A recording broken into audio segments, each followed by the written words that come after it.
रस्त्याने 2 मुलं शाळेमध्ये जाताना वाटेमध्ये दिसली आणि थांब थांब त्यांना म्हटलं, तीही प्रेमानं थांबली. नमस्कार, मी विलास वाकचौरे. गेल्या अनेक दिवसांपासून तुम्ही माझ्या नेहमी इंस्टाग्राम आयडी वरती व्हिडिओ पाहत आलेला आहे. नाव काय बाळांनो तुमचं? शंकर. तुझं आणि तुझं नाव काय? आदिनाथ. आदिनाथ कितवीला आहे?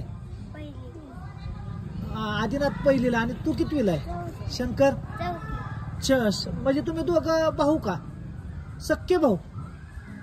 संपूर्ण नाव काय आदिनाथ तुझं? आदिनाथ धनाजी ठोंबरे. ठोंबरे आहे वय तू. आणि तुमची जात कोणती? मराठी.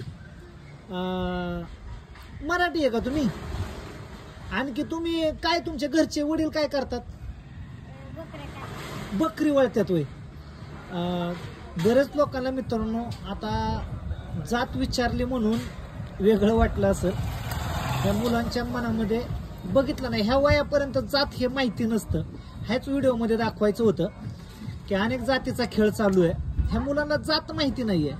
वडील मेंढपाळ व्यवसाय करणाऱ्यांची मुलं आहेत. आता शाळा शिकतायत. पहिली पिढी ही बकरी व्यवसायामध्ये गेली, दुसरी पिढी गेली, तिसरी पिढी गेली, अनेक पिढ्या गेल्या. पण हे मुलं शिकतायत, खूप छान वाटलं. चला, शाळेत भारी वाटतं ना.